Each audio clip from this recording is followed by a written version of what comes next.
Bienvenidos y bienvenidas a este evento online con motivo del Día de la Mujer. Soy Nieves Carabaña, consejera de la Mujer del Consejo Evangélico de Madrid, y doy la bienvenida en su nombre y en el de todas y cada una de las asociaciones de mujeres comprometidas con este acto y con la defensa de los derechos de la mujer. Las asociaciones que apoyan este evento online son la UTME, Unión de Mujeres Evangélicas, UMBE, Unión de Mujeres Misioneras Bautistas de España, CIFRA, AESVIDA, AGLOW, Despierta Débora, Fiet Gratia, Misión Urbana de Madrid, FIEIDE, ASENGI y la Asociación La Luz de la Vida. Como veis, son muchas las asociaciones que respaldan la conmemoración de este Día Internacional de la Mujer y que ya viene siendo clásico que celebremos en conjunto. Lamentablemente, este año, conmemoramos el Día de la Mujer cuando vivimos el 13º día de conflicto ucraniano. Nos parecía oportuno iniciar esta reunión haciendo una mención especial a la situación de las mujeres en Ucrania. Os trasladamos las palabras de Eleanor Monbiot. Ella es responsable de la oficina de World Vision para Oriente Medio y Europa del Este. Y estas son sus palabras. En este Día Internacional de la Mujer, el número de mujeres que corren el riesgo de que los traficantes se aprovechen de su vulnerabilidad está creciendo exponencialmente. En los últimos años hemos visto que la mayoría de las víctimas de la trata de personas detectadas en Europa proceden de los Balcanes y de la antigua Unión Soviética, en particular de Ucrania, Rumanía, Bulgaria, Rusia y Moldavia. Esta situación se ve muy agravada por el conflicto y por la huida del país, obligados y obligadas a salir del país a causa de la guerra. Como decía, nos pareció oportuno comenzar este tiempo haciendo una mención especial a la situación en Ucrania y a cómo esta situación afecta también especialmente a mujeres y niños, aunque a todos, el drama alcanza a toda la población. Y antes de avanzar en el programa, vamos a pedir al pastor Antonio Simoni, pastor, historiador y profesor de la Facultad de la Federación de Asambleas de Dios, CESTAT, que eleve una oración al Señor por haciendo una mención especial también a esta situación, a esta crisis humanitaria que estamos viviendo y presentando también este tiempo al Señor. Por favor, Antonio Simoni, si es tan amable. Señor, te damos gracias por la oportunidad de vernos, de reunirnos así de manera virtual, pero real también. Y días como hoy, Señor, queremos poner nuestra mirada en lo que está pasando en Ucrania, Señor, y pedimos que tú pongas tu mano, Señor, que proteja a los más vulnerables, Padre, y que, Señor, y que se pueda detener esta barbaridad, Señor, que está ocurriendo. Dios mío, obra de manera sobrenatural, Señor, y guarda, Padre, de manera especial a estas personas más indefensas, Señor. Y, Padre, te ponemos en tu mano este acto, este tiempo. Gracias por la vida de Harold, de Asu, de todas las personas que han trabajado para que podamos celebrar también el Día Internacional de la Mujer. Gracias por todo lo conseguido, Señor. Recordamos las mujeres en la historia, pero nos proyectamos también hacia adelante y vemos, Señor, que lo mejor está por venir, Señor. Guíanos en todo y en tus manos ponemos este tiempo. Te lo pedimos todo en el nombre de Jesús, Señor. Amén. Amén, pues ahora sí comenzamos este taller y comentar que consta de 2 bloques. Un primer bloque de unos 20 minutos y una segunda parte de unos 35, 40 minutos, más unos 10 minutos finales en los que podremos comentar o lanzar algunas preguntas que estén en el chat de la reunión. El primer bloque versará sobre el papel que jugaron las mujeres protestantes en la defensa de los derechos de la mujer y lo impartirá la pastora, filóloga y presidenta de Seneca Falls, Asun Quintana. En el segundo bloque reflexionaremos sobre la respuesta de Jesús ante el atrevimiento inesperado de una mujer y lo haremos de la mano del teólogo, escritor, conferenciante y director de Fe y Desarrollo de World Vision para América Latina y el Caribe, Harold Segura. Aunque he mencionado a grandes rasgos unos pequeños detalles de nuestros ponentes, Permitidme que antes de darles paso los presente brevemente para que conozcáis un poquito más quiénes nos están compartiendo esta charla y para que veáis que estamos en muy buenas manos. Asun Quintana se convirtió a Jesús hace ya 41 años, los cuales ha dedicado al servicio del Señor en diferentes áreas. Es filóloga hispanista por la Universidad Autónoma de Madrid. También es pastora desde el año 2003, en el que fue encomendada al pastorado en la Iglesia Asamblea Cristiana de Madrid. Estudió teología en el Seminario Bautista de la Unión Evangélica Bautista de España, en la Escuela Bíblica Asamblea Cristiana de Jerez, de la que también fue profesora de griego. Conferenciante, articulista del periódico digital Protestante Digital y presidenta de la plataforma Seneca Falls. El objetivo de esta plataforma es el de trabajar en favor de la mujer en todas las áreas, especialmente en la igualdad, en nuestra sociedad y en la Iglesia. Asun lleva trabajando en temas de igualdad y violencia de género desde hace 12 años. Harold Segura, que tiene a su cargo el segundo bloque, mencionaba antes que es director del Departamento de Fe y Desarrollo de World Vision para América Latina y el Caribe. Él es también pastor bautista, teólogo y administrador de empresas, ex rector del Seminario Teológico Bautista Internacional de Colombia, profesor universitario, docente teológico, vinculado al trabajo de organizaciones no gubernamentales y especialista en áreas de fe y desarrollo. Colombiano, casado con Marilú Navarro y padre de Laura y Juan Miguel. Es también escritor de temas relacionados con la espiritualidad cristiana, teología de la niñez y liderazgo cristiano. Y sin más, vamos a pasar a dar paso a Asun Quintana para iniciar este primer bloque. Asun, adelante, por favor. Hola, lo primero es saludar, buenas tardes a todos y a todas. Y bueno, sin más, voy a compartir pantalla, ¿vale? Porque tengo aquí un PowerPoint.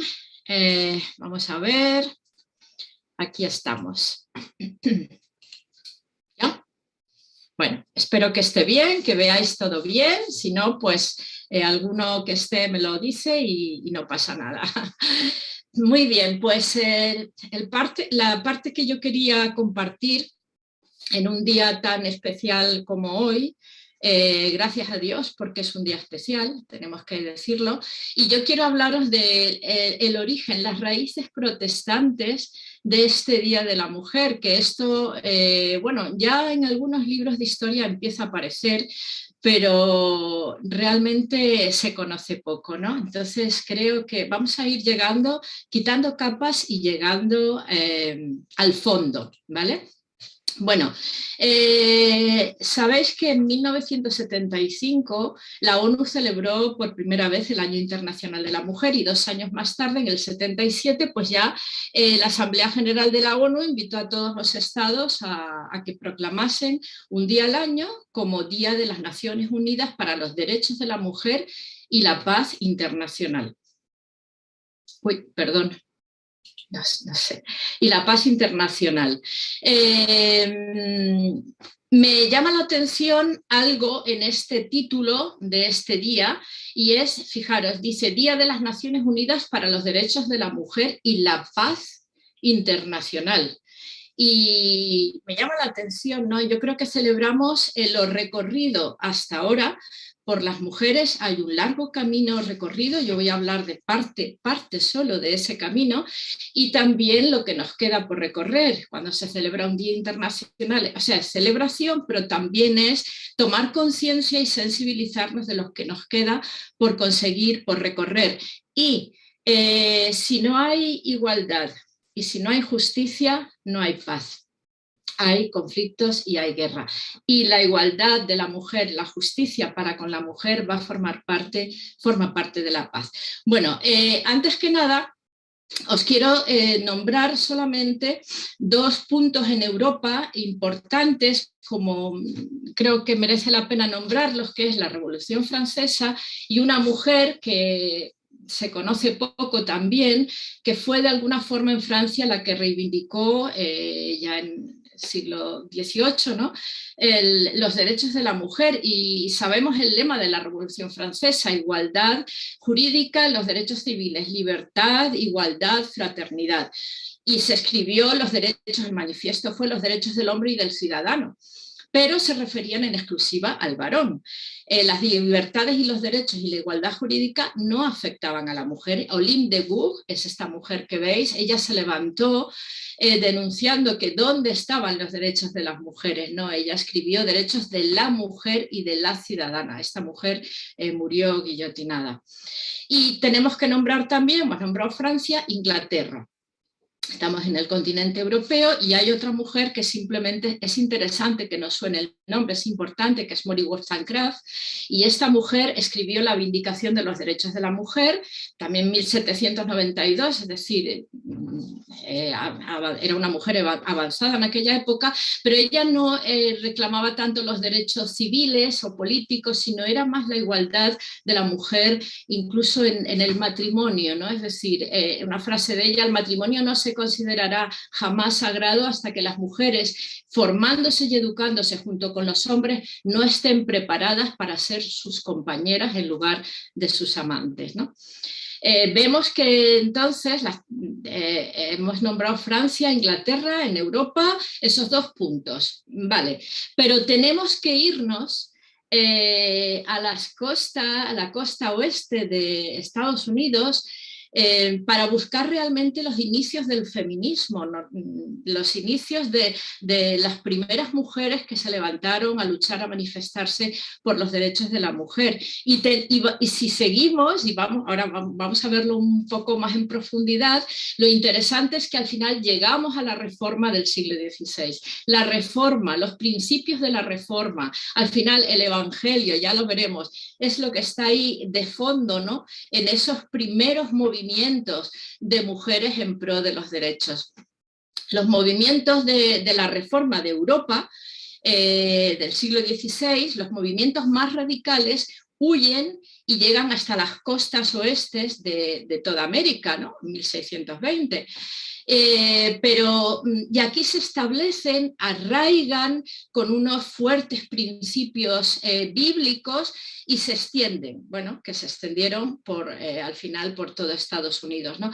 Así que los inicios del feminismo norteamericano tienen unas profundas raíces protestantes que llegamos con ello hasta la reforma del siglo XVI. Y hay tres factores muy importantes que me gustaría que nos quedáramos con ellos, que influyen en estos inicios, en este feminismo protestante, vamos a llamarlo así. Por un lado, en primer lugar, el avivamiento en estas costas, que es lo que se llamó Nueva Inglaterra, ¿no? Ese avivamiento, ese arraigo de esos principios bíblicos, y sobre todo de dos. Había un principio que era lectura e interpretación de la Biblia a modo individual, lectura e interpretación, todos debíamos acceder a la Biblia. Eso influyó en la alfabetización rápidamente y eso impulsó la educación superior de la mujer.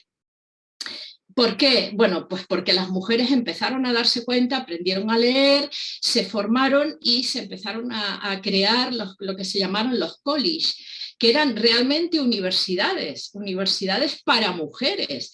La primera que se fundó fue en 1837, Mary Lyon, en una zona de Massachusetts, y ella fundó el Mount Holyoke College, famosísimo, la primera universidad, vamos a llamarla así, con todas las letras, para mujeres. Luego ya más adelante se hicieron universidades mixtas, pero fijaros que estamos hablando de 1837, principios del siglo XIX, muy avanzada. Pero había otro principio protestante, no solo la lectura e interpretación de la Biblia, sino que también era el sacerdocio universal. ¿Y qué es esto?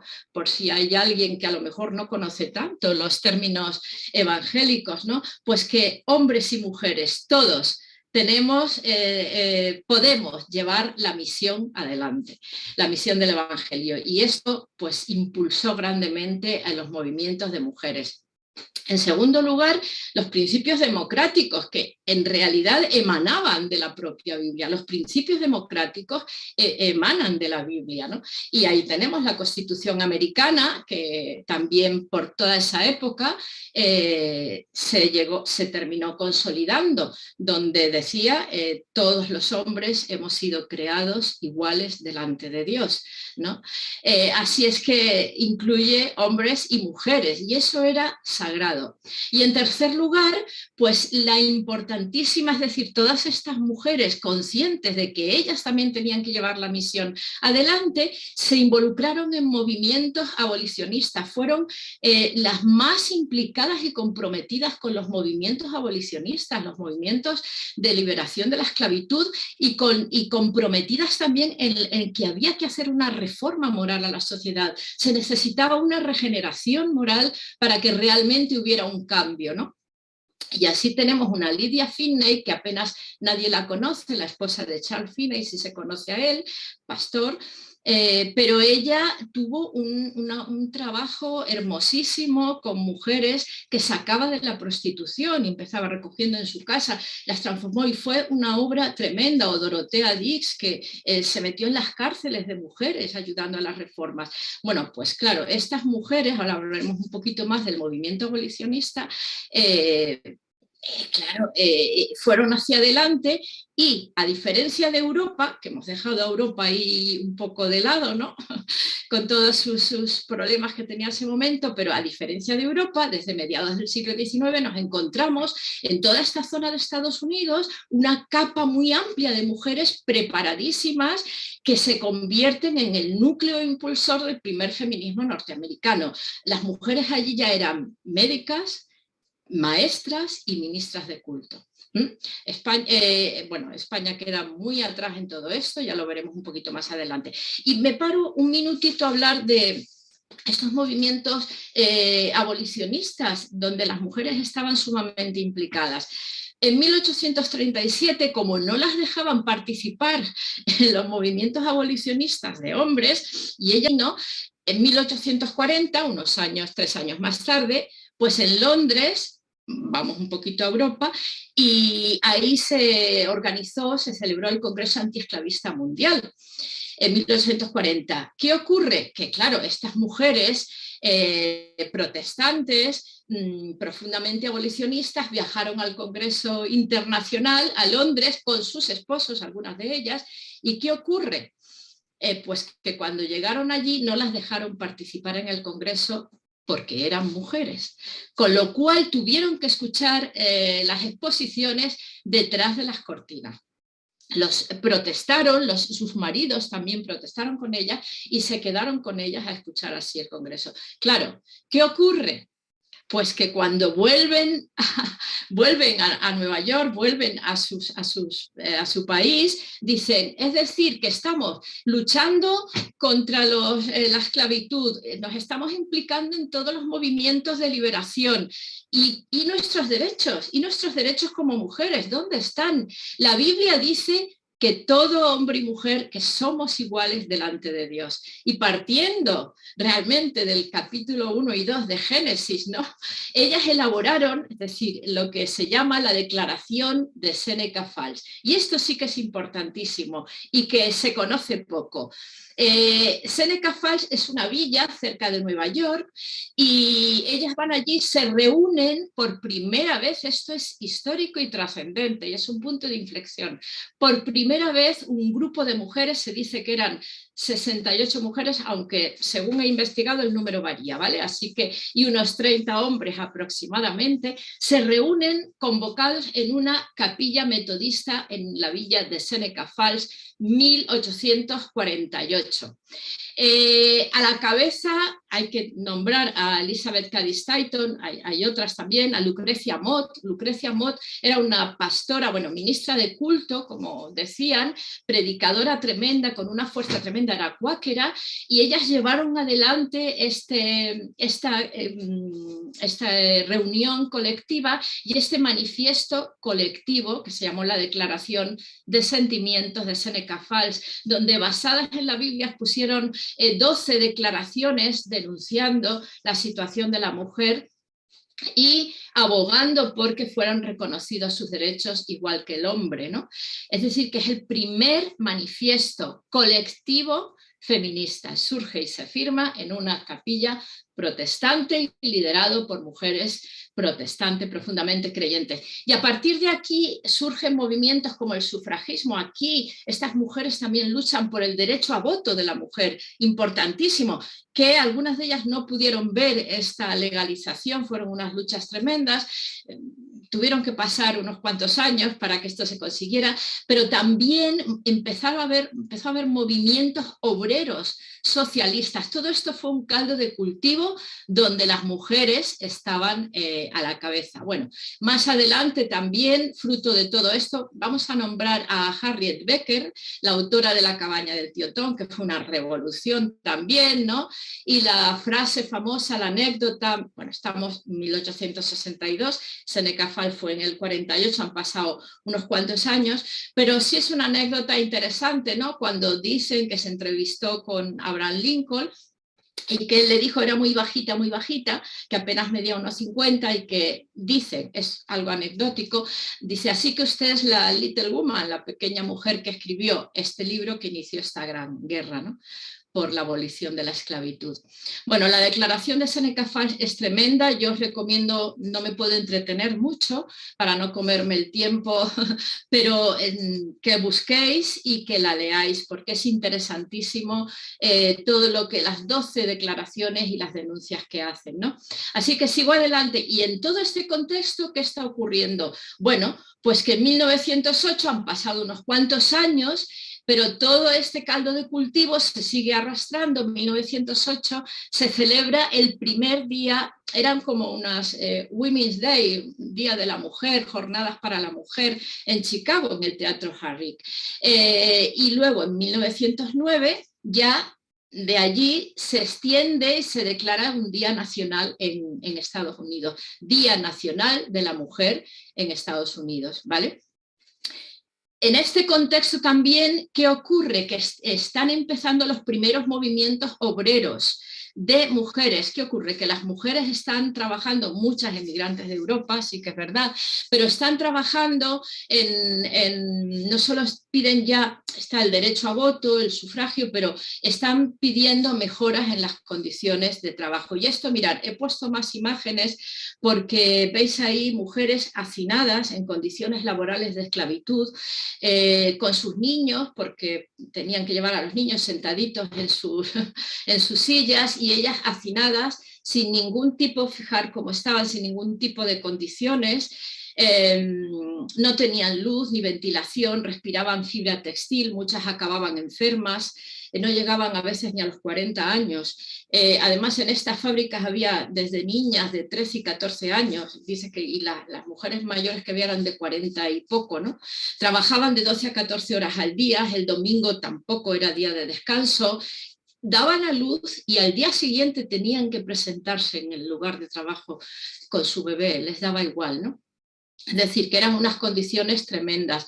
A partir de 1857, fijaros, todo esto va mezclado, Día de la Mujer, Seneca Falls, empiezan las huelgas por primera vez de mujeres, ¿no? 1857, lo veis ahí, en la compañía textil en Nueva York, Lower East Side, 1867, las costureras, y se siguen sucediendo así, 1908, 9, 11, 12 huelgas continuas, huelgas muy fuertes durante meses para conseguir unas mínimas condiciones laborales, ¿no? Hay una que quiero nombrar que es muy bonita, que es la huelga de mujeres trabajadoras de pan y rosas, 1912, en Massachusetts, Lawrence, allí había un foco de fábricas textiles muy famosos, más de 15.000 obreras iban por la calle al grito de pan y rosas. El pan simbolizaba conseguir un salario adecuado para poder subsistir, y las rosas eran unas mejores condiciones de trabajo y una vida digna.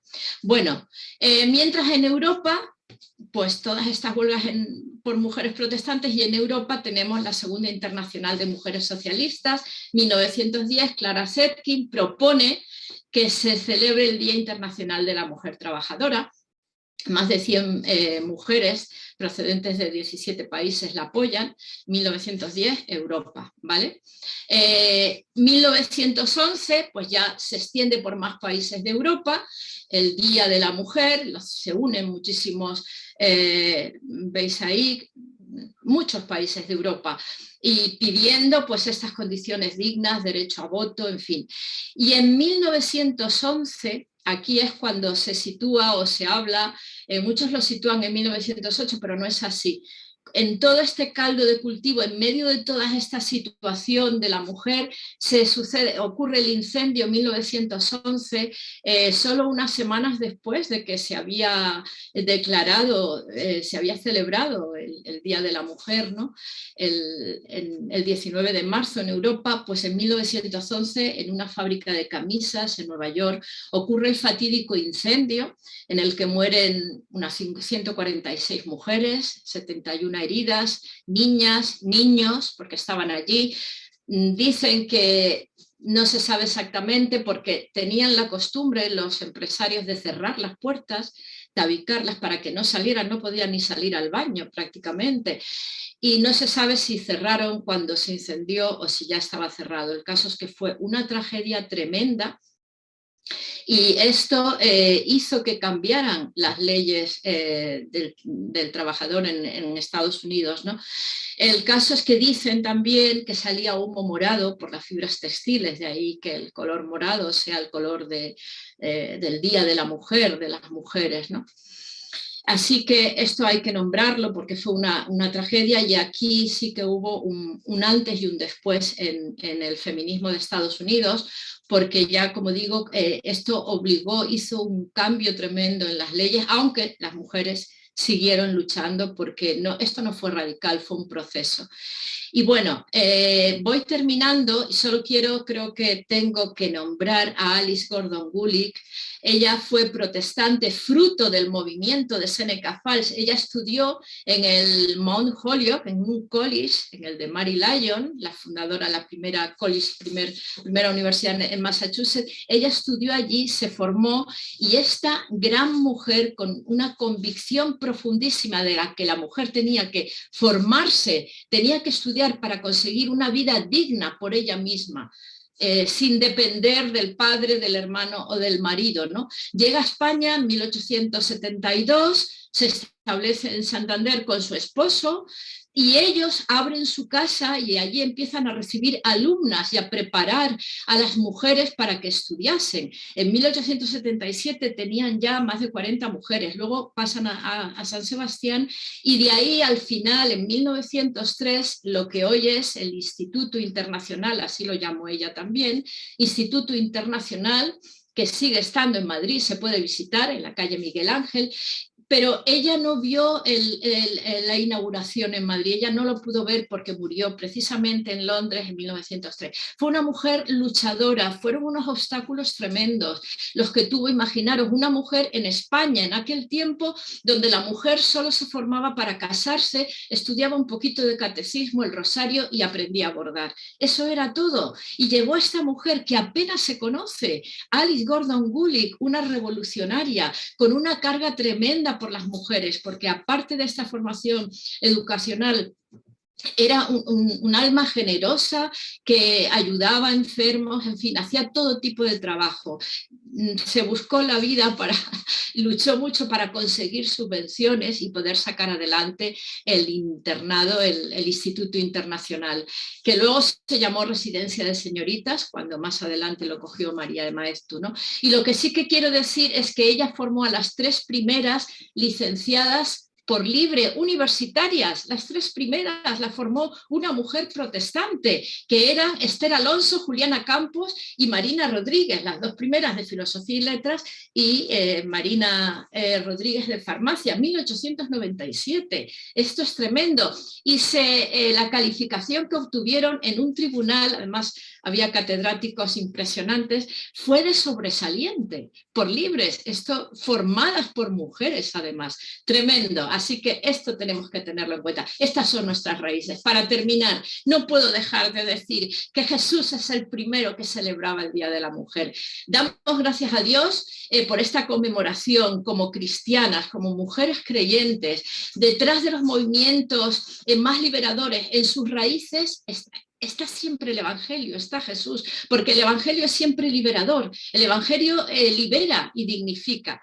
Y el primer feminista de la historia, Jesús de Nazaret, no voy a hablar de este tema, le voy a dejar a Harold toda esta parte preciosa, pero él restaura, Jesús es el que restaura las estructuras de la creación. Al principio no fue así.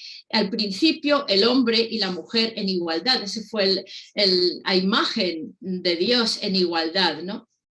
Y podemos decir que él rompió los estereotipos sobre la mujer, hablando con una samaritana, dejándose besar por una prostituta, diciéndole a Marta que trabajara menos en los quehaceres de la casa y que escuchara y que se sentara más a aprender, en fin, una mujer con flujo de sangre. No puedo entrar más, pero no puedo dejar de decirlo. Y termino diciendo, Jesús, el hombre que sí amaba a las mujeres. En medio de la cultura de la supremacía del varón, irrumpe Jesús dignificando a las mujeres, devolviéndoles el lugar que Dios le dio desde el principio.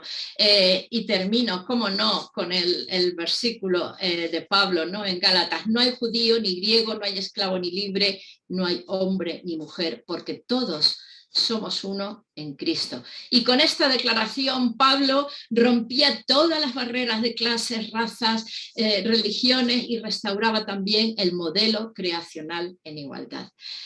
Nada más, que Dios os bendiga y que celebremos como Jesús celebró, tengámoslo presente y que nos sintamos orgullosas de decir que las mujeres protestantes fueron el origen, el motor y el caldo de cultivo para celebrar el Día de la Mujer. Muchas gracias. Muchísimas gracias, Asun, por esta presentación extraordinaria. Yo alcancé a tomar nota de lo que más pude. Nos has traído muchos datos históricos que nos ayudan a entender también todo ese compromiso de tantas personas cristianas en estas luchas. Muy importante recordar esa participación, sobre todo hoy cuando necesitamos recuperar esa vena alternativa, no sé si se me permite la expresión, subversiva, como la de Jesús. Y yo precisamente tengo el gusto de dar continuidad a esto que Asun ha puesto en la parte final de su presentación. Me gustó mucho esto de Jesús, el primer feminista. Vamos a ver un poquito más de esto. Esto de que Jesús estaría aquí celebrando el Día Internacional de la Mujer y todos estos gestos que vemos en los 4 evangelios donde Jesús asume un compromiso que rompe con la cultura de su tiempo, de marginación de la mujer, asumiendo una postura de respeto, de valoración y de dignificación. Permítanme entonces tomar uno de los textos a los cuales aludió Asun, que es el de la mujer sirofenicia, para profundizar un poco más lo que ya ella muy bien nos introdujo. Mujer, cállate. Esta es una expresión que encontramos en Marcos capítulo 7, del 24 al 30, y que si recuerdan bien el texto de la mujer sirofenicia, es una expresión que sale de boca de los discípulos. Seguramente ustedes han notado cómo, principalmente en el Evangelio de Marcos, hay un contraste constante entre lo que Jesús dice y lo que dicen los discípulos. Lo que Jesús piensa y lo que piensan los discípulos. Ese contraste no se va a resolver sino al final del Evangelio, cuando ellos comienzan a intuir que han estado en la presencia de un maestro que contradice la cultura religiosa de su tiempo, pero que les ha contradicho también a ellos. Y ahí ellos entran en un proceso de conversión.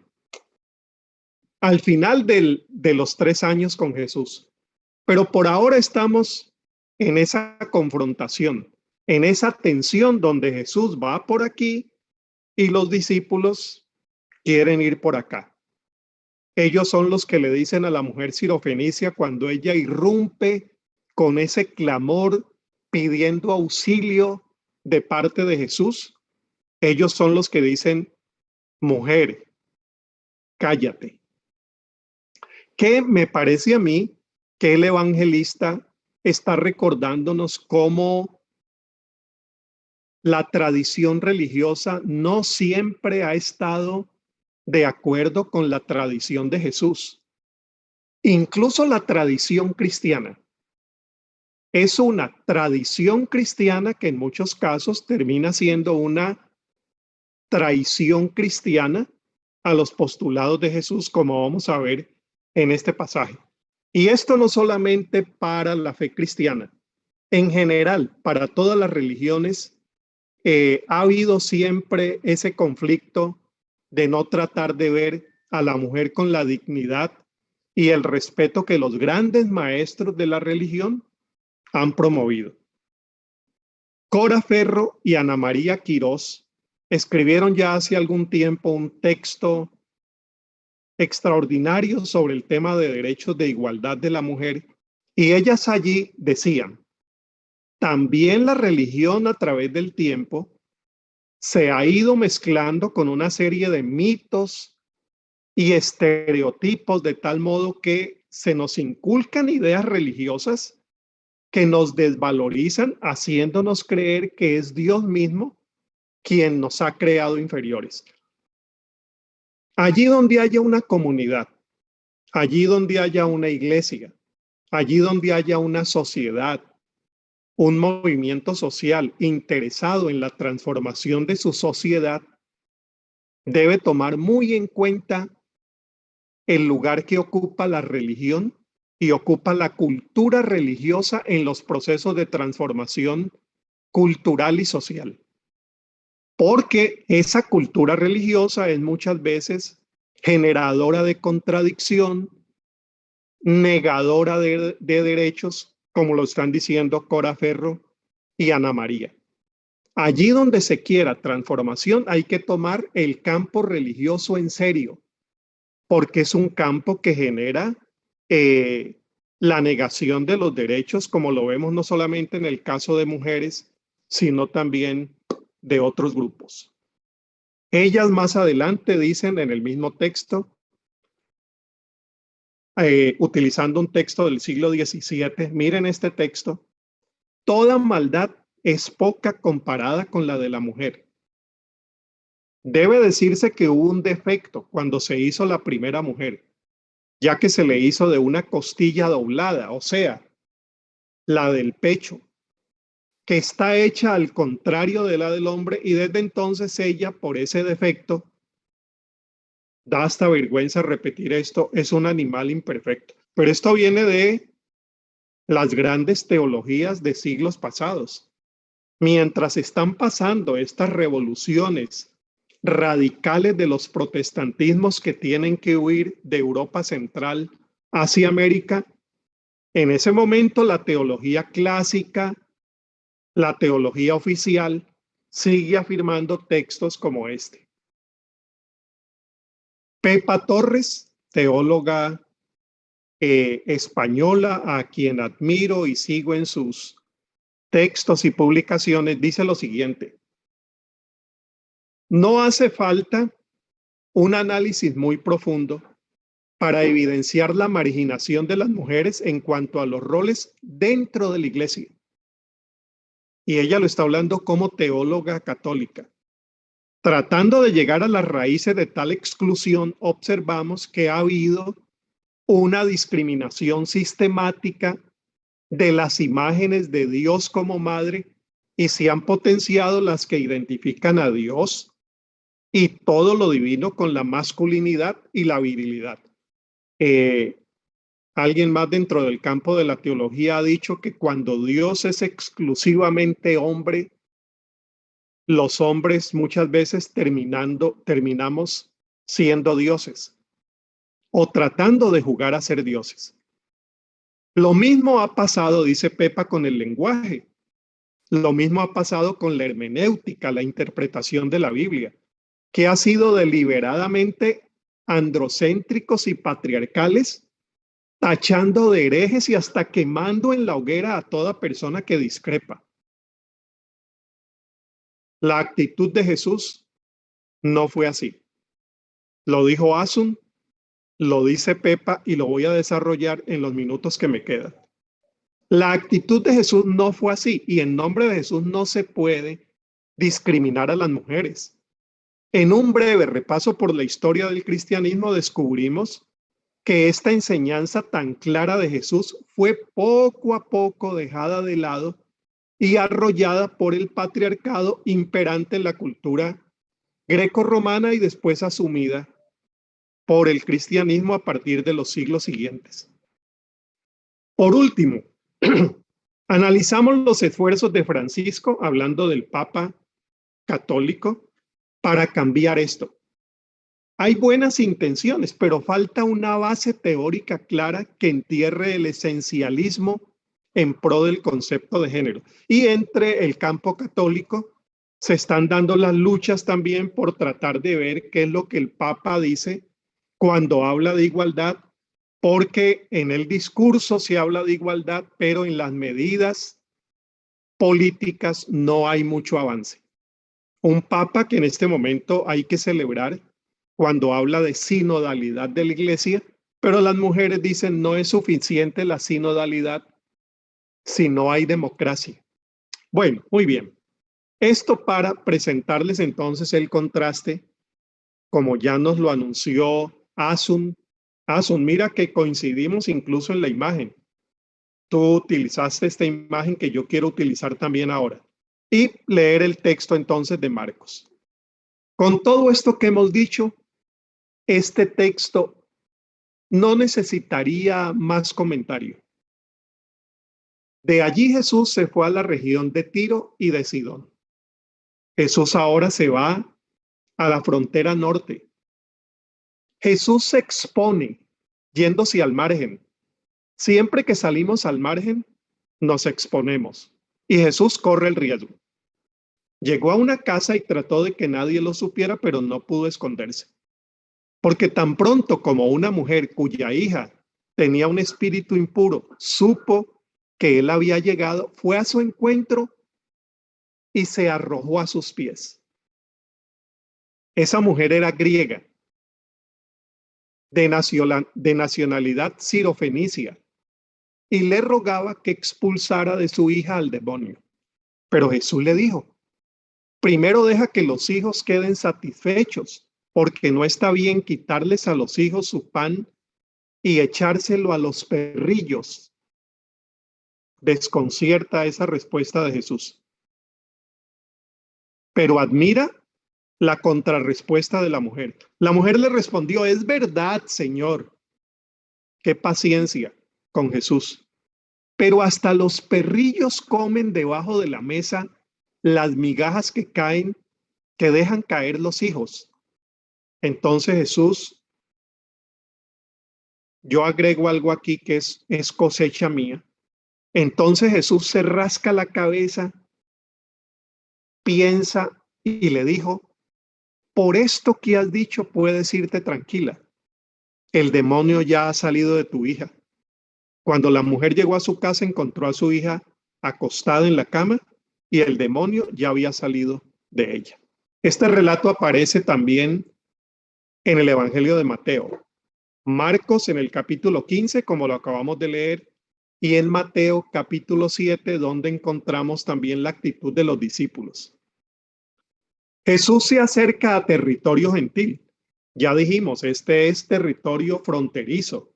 Está en el norte, en la Galilea de Jesús, atravesando la frontera de Ciro y de Tidón. Mateo aclara que es la mujer la que viene al maestro y no este quien entra en tierras no judías. En algunos de los milagros es Jesús quien se acerca. Aquí tenemos una mujer que se acerca a Jesús y que quizás sea ella la que cruza primero la frontera para encontrarlo. Al parecer, Jesús se había dirigido a estas regiones fronterizas con el propósito de encontrar reposo. Nótese que quería pasar inadvertido. Marcos 6:31. Allí se relata que el Señor quiso descansar con sus discípulos y no lo consiguió. La ciudad de Tiro se situaba al otro lado de esta frontera norte y es probable que la fama de Jesús se hubiera extendido también hacia esos territorios distantes y que la mujer, escuchando que este maestro iba a estar cerca, quería encontrarlo.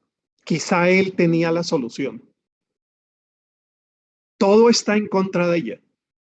Es mujer, es gentil, es de otra religión y tiene a una hija con una enfermedad que margina. Pero aún así va al encuentro con Jesús. En los 2 evangelios este episodio está ubicado después de la discusión sobre lo que contamina al hombre. Importante dato. Porque después de la enseñanza en Marcos y Mateo de qué es lo que contamina al hombre, viene este relato intencional y estratégicamente situado por Marcos y Mateo para dar una demostración de lo que Jesús acaba de enseñar. Ahora Jesús se enfrenta a una mujer que es tratada también como contaminada y marginada. Jesús está confirmando con su vida lo que acababa entonces de enseñar con sus palabras. La mujer era cananea, dice Mateo, más exactamente griega, de origen sirofenicia, dice Marcos. Tanto su lugar de residencia como su religión y su lengua son diferentes a las de Jesús. Tiro y Sidón eran ciudades fenicias pertenecientes a la provincia romana de Siria. Bueno, esta mujer hoy sería la mujer libanesa. Está en lo que hoy es el Líbano. La respuesta es desconcertante. Es más fuerte en Mateo. No le dirige la palabra. Los discípulos ruegan que la despida. Cállate, le dicen Mateo. Jesús explica que su misión es a Israel, no tiene que ver más allá de las fronteras de Israel. ¿La estará probando? No sabemos. Lo que es seguro es el registro que deja Marco y deja Mateo acerca de la insistencia y la fuerza que tiene esa mujer. Y agrega que no está bien tomar el pan de los hijos y dárselo a los perrillos. Hasta allí la respuesta desconcertante de Jesús. El comentario de Jesús quizá no es una negativa definitiva acerca de que su misión se extienda fuera del pueblo judío, pero sí expone con claridad lo que todos los maestros judíos pensaban en aquel momento, que primero estaba Israel. Para la mayoría de los maestros, primero estaba Israel y después estaba Israel. Para Jesús, primero está Israel, después vendrán otros pueblos. Para la mujer, sí, primero está Israel, pero ya es hora de que salgas de Israel. En su momento su mensaje iría a llegar a todos, pero la mujer le dice, no es mañana, es hoy. La sentencia de Jesús no es tan dura, dicen algunos intérpretes en el Próximo Oriente, esto de los perrillos, pero hay que ser honesto, tampoco es una respuesta muy amable de parte de Jesús. Jesús sencillamente está reproduciendo lo que un buen judío de aquellos tiempos pensaba, y él, hijo de su tiempo, además convencido de que esa es la voluntad del Padre, se expresa de esa manera. Jesús destaca la primacía del pueblo de Israel, como dijimos, no la exclusividad. Con ese texto, la respuesta de la mujer pasa a ser el hecho más sobresaliente. En todo el pasaje nos parece que el centro está en la mujer o en Jesús. Pero es que Jesús al final reconoce el lugar de la mujer. Esta fe no la ha encontrado en otra parte. Es esa fe la que está moviendo la mano de Jesús. Aquí estamos entonces ante un diálogo quizá de muy buen humor campesino, antes que ante un debate teológico. En la literatura de sabiduría del Antiguo Testamento se admiran esas respuestas creativas y por eso la mujer se pone en el centro por su creatividad, su fuerza, la intencionalidad para arrancarle una respuesta diferente a Jesús. A un enigma viene otro enigma. A una agudeza viene otra agudeza y eso es lo que se destaca en la respuesta aguda de la mujer. Lo importante para Mateo es la fe de la mujer, mientras que para Marcos es la respuesta que ella da. Lo central no es tanto el milagro. Lo central tampoco es lo que dijo Jesús. Es la respuesta de la mujer cananea. La mujer no mira su condición de marginada, sino que con dignidad entra en el diálogo y no se va hasta obtener una respuesta. Se debe notar que ella se ubica debajo de la mesa, reconociendo sus limitaciones, pero reclamando desde allí una respuesta de Jesús. Ella persistió, dialogó, polemizó y obtuvo el milagro. Jesús al final se deja vencer. Se deja vencer por el argumento de la mujer y sana a la hija de ella. El relato se cierra con un milagro para la mujer, su hija fue sanado, y una lección para Jesús. Quizá en ese momento cae en la cuenta de que la misión debería ya ir más allá de Israel. Aquí Jesús se está rindiendo frente al argumento de ella y está aprendiendo la gran lección. Con lo dicho hasta aquí, cerramos entonces preguntándonos por la relación entre las mujeres y las religiones. Con más exactitud, ¿cuál es la fe que necesitamos promover hoy para la dignificación de las mujeres, el respeto a su lugar social, de tal manera que esas nuevas propuestas que surjan desde nuestra fe contribuyan al bienestar de la sociedad en su conjunto? Allí donde hay mujeres marginadas, discriminadas, excluidas, pierde toda la sociedad. ¿Qué fe necesitamos promover en nuestras iglesias o en nuestras comunidades en general? Una fe que las dignifique y respete su valor, sin duda. Hemos hablado dentro de la fe cristiana de que somos hechas a imagen y semejanza de Dios. Pues la fe debe reproducir ese mensaje también, no solamente en sus discursos intraiglesia, sino en su discurso social. Deberíamos ser, como Asun nos acaba de recordar, los abanderados de grandes causas sociales por la dignidad de todas las personas y en este caso de las mujeres. Para los cristianos y cristianas, los derechos humanos no nos vienen solamente por un otorgamiento de ley, sino porque somos creación de Dios, hechos a su imagen y semejanza. Una fe que las dignifique y respete su valor. Por otro lado, una fe que aliente la esperanza y la conciencia de inconformismo. ¿Cuánto nos cuesta esto? Allí donde hay inconformismo, para nuestras iglesias hay rebeldía. Donde hay rebeldía, hay peligro. En otros tiempos, herejía. Pero no, la fe de Jesús lo que hace es alentar la fe de la mujer, en el caso del texto, y la conciencia de inconformismo. La mujer no se conforma con la respuesta de Jesús. Esa fe se alienta desde las comunidades de fe. La fe cristiana es una fe que alienta precisamente esa conciencia de inconformismo. Señor, ¿eres tú el que estás hablando? Eres tú el que estás diciendo la última palabra, pero hay algo más que yo tengo para decirte.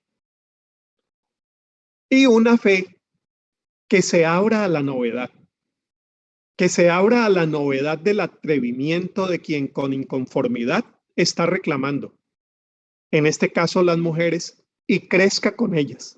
La mujer creció, pero creció también Jesús.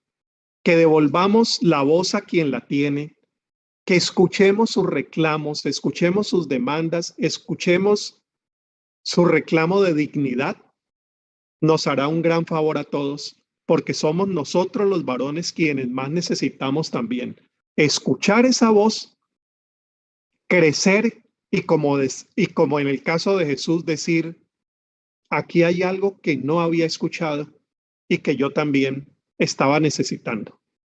El milagro es la sanidad de la hija de la mujer, pero el milagro es también el cambio que Jesús tiene frente a la perspectiva de la misión. Jesús le hace un milagro a la mujer le hace otro milagro a Jesús. Es el milagro que las mujeres tienen para regalarnos a toda la iglesia. Termino con un poema de una poeta nicaragüense, a quien admiro también mucho, Gioconda Belli. Si eres una mujer fuerte, prepárate para la batalla. Aprende a estar sola, a dormir en la más absoluta oscuridad sin miedo, a que nadie te tire sogas cuando ruja la tormenta, a nadar contra la corriente. Entrénate en los oficios de la reflexión y el intelecto. Lee, hazte el amor a ti misma, construye tu castillo, rodéalo de fosos profundos, pero hazle anchas puertas y ventanas. Es menester que cultives enormes amistades, que quienes te rodean y quieran sepan lo que eres, que te hagas un círculo de hogueras y enciendas en el centro de tu habitación una estufa siempre ardiente donde se mantenga el hervor de tus sueños. Si eres una mujer fuerte, protégete con palabras y árboles e invoca la memoria de mujeres antiguas. Has de saber que eres un campo magnético hacia el que viajarán aullando los clavos herrumbados y el óxido mortal de todos los naufragios. Ampara, pero ampárate primero. Guarda las distancias, construye, cuídate, atesora tu poder, defiéndelo. Hazlo por ti. Te lo pido en nombre de todas nosotras. Lo pedimos en el nombre de Jesús. Muchas gracias. Hasta aquí mi presentación. Muchísimas gracias. Muchas gracias, Harold, muchas gracias, Asun, por vuestras intervenciones. Vamos a pasar ahora a un pequeño tiempo donde trasladamos algunas de las preguntas que hay en el chat. No hay tiempo para todas, pero vamos a mencionar alguna de ellas y voy a pedir tanto a Asun como a Harold que se sientan con la libertad de responder. Una de ellas es ¿cómo podemos argumentar que que ni la Biblia ni Jesús son machistas ante alguien que afirma lo contrario? Hay un par de comentarios más que después procuraremos también dar respuesta. Cualquiera de los dos que desea responder, adelante. Asun, ayúdanos tú. A ver, que estoy intentando... A ver, ya. ¿Me oyes? ¿Me oís? Sí, perfectamente. ¿Sí? Ah, vale, perdón. Bueno, yo creo que después de esta exposición, aunque esto es muy breve, habría que estar hablando mucho tiempo del tema, pero hemos dejado claro que una cosa es la religión y otra cosa es Jesús, la palabra de Dios y el Evangelio. Entonces, en los capítulos de Génesis 1 y 2, donde se narra, donde está la voluntad perfecta de Dios, el modelo idóneo es un modelo igualitario. A imagen de Dios, hombre y mujer los creó y el mandato de sojuzgar y gobernar la tierra es a los dos. Bueno, no tenemos demasiado tiempo, pero ese es el modelo creacional en igualdad, es el pilar, ¿no? Luego viene la caída y ahí, amigo, están las consecuencias y una de ellas, el varón se enseñoreará de ti, ¿no?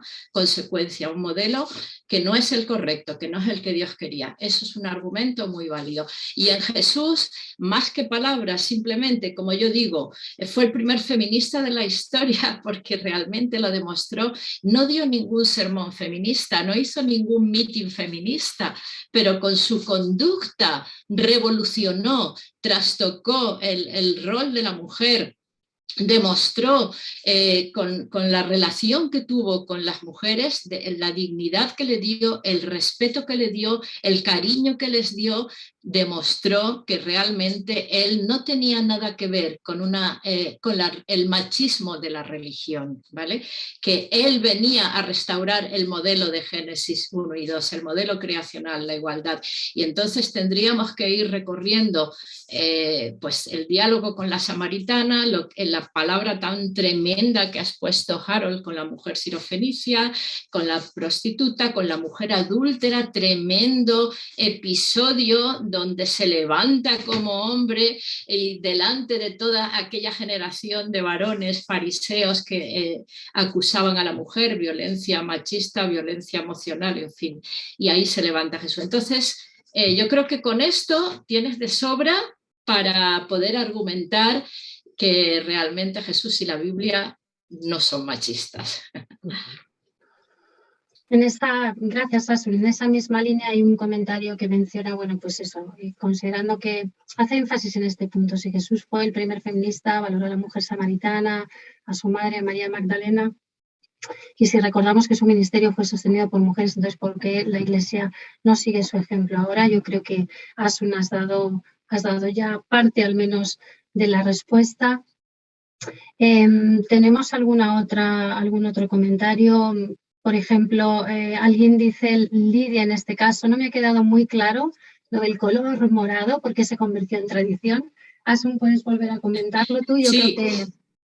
Realmente es que eso, vamos a ver, es una anécdota que de todas maneras tenemos entre nosotros un historiador magnífico, perdóname Antonio Simoni, pero es que es verdad, pero yo creo, por lo que yo he estado investigando, que es una anécdota, no podemos, pero que realmente parece que hay testigos, bueno, hubo, ya no hay, pero que sí que se reflejó en libros que, bueno, que el color que salía era un color que desde luego no era negro ni era blanco, era un color teñido como de violeta o púrpura, ¿no? Entonces, seguramente debido a eso, a lo que estaban tejiendo eran costureras y probablemente, yo, vamos, lo veo bastante coherente y de sentido común. Entonces, bueno, pues parece que de ahí viene que el color morado se lo hayan apropiado a las mujeres, pero no deja de ser una anécdota, pienso. Muy bien, pues muchas gracias de nuevo. Un comentario más, en este caso de Lía, modo de aplicación. ¿Qué pautas debemos tomar para predicar a Jesucristo hombre, a mujeres que han sido abusadas o maltratadas por los hombres? Esta pregunta, bueno, enfatiza un aspecto muy interesante, muy delicado también y bueno, no sé si os animáis también a comentar algo. Bueno, yo agregaría que esta es una de las partes pastorales que debemos asumir con mayor compromiso en este momento. En el caso de América Latina, el número de mujeres abusadas, maltratadas, lamentablemente crece de manera alarmante, mucho más después de la pandemia, y es algo que algunas organizaciones de servicio social, incluida donde Nieves y yo trabajamos, que es World Vision, estamos asumiendo con mucha seriedad. No siempre las iglesias tienen en cuenta estos casos, ni lo tienen en cuenta como parte de su propuesta pastoral, pero creo que estamos llamadas a hacerlo, sobre todo hacia mujeres y mujeres niñas, que es allí también otro campo de suma atención y de prioridad para la pastoral católica y evangélica. Yo, una cosita solo, enfatizando también lo que ha dicho Harold, de verdad, creo que no podemos en un acto así, un día así, dejar de nombrar este tema de la violencia contra la mujer, ¿no? Violencia de todo tipo. Entonces, en honor a las que han sido asesinadas y recordando a aquellas que quizá lo están siendo, hay que nombrarlo, ¿no? Y cómo predicar a un Jesús varón, cómo hablarles de un Jesús varón, pues yo creo que precisamente ahí va a venir la sanidad, porque es un modelo, era Dios, pero un modelo de varón que trató así, con esa exquisitez a la mujer y que tuvo esa relación tan preciosa con Marta, María, con María Magdalena, tan cercana. Es un modelo sanador. Entonces yo creo que precisamente lo que hay que hacer es releer, profundizar con ellas estos textos del Evangelio, esta relación con Jesús tan personal y tan exquisita y tan pura y tan bonita, ¿no? Hay que con ellas leerlo y hacérselo sentir, ¿no? Pues muchísimas gracias, Asun, también por esta intervención. Vamos llegando un poco al final y hay algunas preguntas en el chat que son de mayor calado teológico que probablemente no podemos dar respuesta en este tiempo que tenemos ya y que estamos, bueno, en este tiempo que hemos consumido. Antes de finalizar, por mi parte, pues eso, dar las gracias a Asun, dar las gracias a Harold. Rescato algunas de las palabras que ambos han mencionado en sus exposiciones. Una de ellas es, Asun mencionaba al principio, Jesús restaura las estructuras de la creación. Él es el hombre que sí amaba a las mujeres en una cultura de la supremacía del hombre. Rescato esas palabras de tu intervención, Asun, entre otras muchas interesantes que nos has, con las que nos has dejado, que nos has trasladado. Y en el caso de Harold, pues también ese Jesús muestra con su vida lo que ya había expresado en palabras. Necesitamos una fe que hoy promueva la dignidad de las mujeres. Y yo creo que rescatando esto no es que pretenda hacer con esto un resumen, ni mucho menos, es muy amplio lo que se ha comentado y, como decía, algunas preguntas con mayor calado teológico podremos hablarlas en otro momento, quizás en algún, bueno, incluso he dejado un teléfono de contacto en el chat por si alguien quiere hacer alguna consulta más y creo que con esto, salvo que Harold o Asun quieran añadir algo más, les dejo por si ellos quieren comentar algo y si no, pues pasamos a la pastora Sonia Gómez que nos despedirá en oración. Bueno, Harold y Asun los veo con unas sonrisas, como que ya han dicho todo lo que tenían que decir, así que damos paso a Sonia, por favor, que nos despida en oración. Pues oramos, aquel que verdaderamente tiene todas las respuestas. Oramos. Padre Santo, gracias, Dios mío, porque en ti, Señor, tanto el hombre como la mujer encontraron el verdadero valor y dignidad, Señor. Y queremos en esta tarde unirnos como iglesia tuya a este clamor, Señor, para que verdaderamente este mundo caído vuelva, Señor, a tus principios, Dios mío, donde den a la mujer, al ser humano y a los niños, a todos, Dios mío, que puedan dar el valor que tú les diste, Señor. Fuimos creados a tu imagen y semejanza, Señor, y te pido perdón por cuántas veces, Señor, no hemos dado la dignidad adecuada, Señor, a la mujer.